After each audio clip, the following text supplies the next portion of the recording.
بسم اللہ الرحمن الرحیم۔ خوف الہی کا ثواب۔ القرآن ھدی و رحمۃ للذین ھم لربہم یرہبون۔ ترجمہ: ہدایت اور رحمت ہے ان کے لیے جو اپنے رب سے ڈرتے ہیں۔ معلوم ہوا کہ ہدایت اور رحمت بھی ان خوش نصیب لوگوں کے لیے ہے جو رب تعالیٰ سے ڈرنے والے ہیں۔ لہذا اپنے رب سے ڈرتے رہنا چاہیے اور خوف خدا سے آنسو بہاتے رہنا چاہیے، چاہے مکھی کے پر کے برابر آنسو نکلے۔ اس کی بھی بہت فضیلت ہے، چنانچہ حدیث شریف میں آتا ہے، ابن ماجہ کتاب الزہد، اس میں حدیث پاک ہے 4197 نمبر حدیث ہے۔ نبی پاک صلی اللہ علیہ وآلہ وسلم نے فرمایا، جس بندہ مومن کی آنکھوں سے اللہ تعالیٰ کے خوف کے سبب مکھی کے پر کے برابر آنسو نکل کر اس کے چہرے تک پہنچتا ہے تو اللہ تعالیٰ اس بندے پر دوزخ کو حرام فرما دیتا ہے۔ اللہ والوں کا انوکھا انداز۔ امام غزالی علیہ رحمہ احیاء العلوم جلد چہارم صفحہ نمبر 478 پر نقل فرماتے ہیں کہ حضرت محمد بن منقدر علیہ رحمہ جب خوف خدا میں روتے تو اپنے آنسوؤں کو چہرے اور داڑھی پر مل لیتے اور فرماتے، مجھے یہ خبر پہنچی ہے کہ جہنم کی آگ ان اعضاء کو نہیں کھائے گی جن سے خوف خدا سے بہنے والے آنسو مس ہوئے ہیں۔ سبحان اللہ، کیا پیاری سوچ تھی اللہ والوں کی۔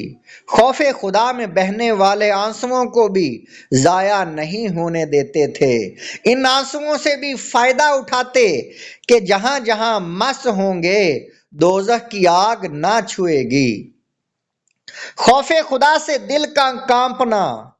مسند بزار چوتھی جلد صفحہ نمبر 467 اور حدیث نمبر 1322 نقل ہے، نبی پاک صلی اللہ علیہ وآلہ وسلم نے فرمایا، اللہ تعالیٰ کے خوف کے سبب جب مومن کا دل کانپتا ہے تو اس کے گناہ اس طرح جڑتے ہیں جس طرح درخت کے پتے جڑتے ہیں، بلا حساب جنت میں۔ امام غزالی علیہ رحمہ اپنی کتاب احیاء العلوم جلد نمبر 4 چوتھی جلد میں صفحہ نمبر 479 پر آپ بیان کرتے ہیں حدیث پاک۔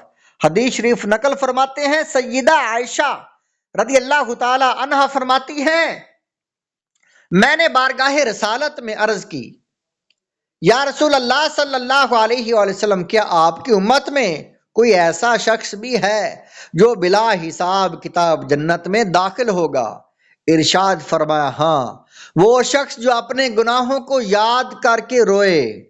امام غزالی علیہ رحمہ یا العلوم میں نقل فرماتے ہیں کہ حضرت ابو سلیمان درانی علیہ رحمہ فرماتے ہیں، جس شخص کی آنکھ خوف خدا میں آنسو بہاتی ہے، روز قیامت اس شخص کا چہرہ سیاہ نہ ہوگا، نہ سیاہ ہوگا، نہ اسے ذلت کا سامنا کرنا پڑے گا۔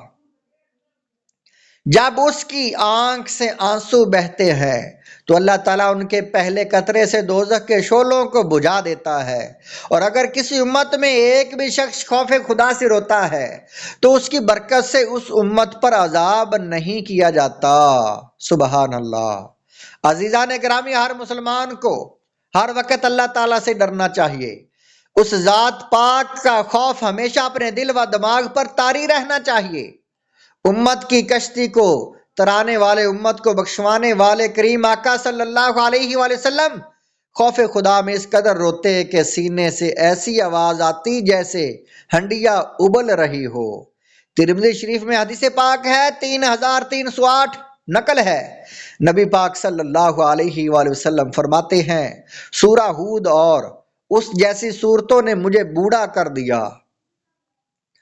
دو خوف کبھی جمع نہیں ہو سکتے۔ کتاب الزہد لابن مبارک صفحہ نمبر 60 پر حدیث نقل ہے، 157 نمبر حدیث ہے۔ نبی پاک صلی اللہ علیہ وآلہ وسلم نے فرمایا، اللہ تعالیٰ ارشاد فرماتا ہے، مجھے اپنی عزت کی قسم، میں اپنے بندے پر 2 خوف اور 2 امن جمع نہیں کروں گا۔ جو مجھ سے دنیا میں بے خوف رہے گا اسے قیامت کے دن خوف زدہ کروں گا، اور جو دنیا میں مجھ سے خوف زدہ رہے گا اسے روز قیامت امن عطا کر دوں گا۔